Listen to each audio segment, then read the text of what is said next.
మృగశిర ఖాతా సందర్భంగా గోదావరికని మెయిన్ చౌరస్తాలో చేప మందు పంపిణీ చేయనున్నట్లు ఆయుర్వేద డాక్టర్ పరశురాములు తెలిపారు. ఈ మేరకు బుధవారం ఆయన మీడియాతో మాట్లాడుతూ గత 35 సంవత్సరాలుగా మృగశిర ఖాతా రోజున గోదావరికని మెయిన్ చౌరస్తాలో చేప మందును పంపిణీ చేయడం జరుగుతుందని తెలిపారు. మృగశిర ఖాతా సందర్భంగా ఈ నెల 7, 8 తేదీల్లో చేప మందును పంపిణీ చేయనున్నామని వెల్లడించారు. సంవత్సరానికి ఒకసారి మృగశిర ఖాతా రోజున మాత్రమే ఈ చేప మందును వేయడం జరుగుతుందని ప్రజలు ఈ అవకాశాన్ని సద్వినియోగం చేసుకోవాలని కోరారు. చేప మందు వేసుకున్న వారికి దగ్గు, దమ్ము, ఉబ్బసం, అల్సర్, జీర్ణ సమస్యలు, గ్యాస్ ట్రబుల్ సమస్యలు, కీళ్ల నొప్పులు తొలగిపోతాయని తెలిపారు.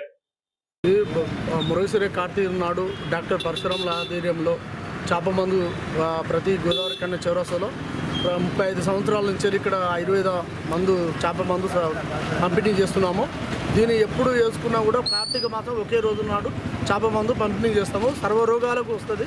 101 చెట్లతోనే రసం తయారవుతుంది. ఒక చెట్ల మందుతోనే మేము ప్రతిరోజు ఈ మన సంవత్సరానికి ఒక రోజు చేప మందుతోని ఇక్కడ గోదావరికంలో వేస్తాము.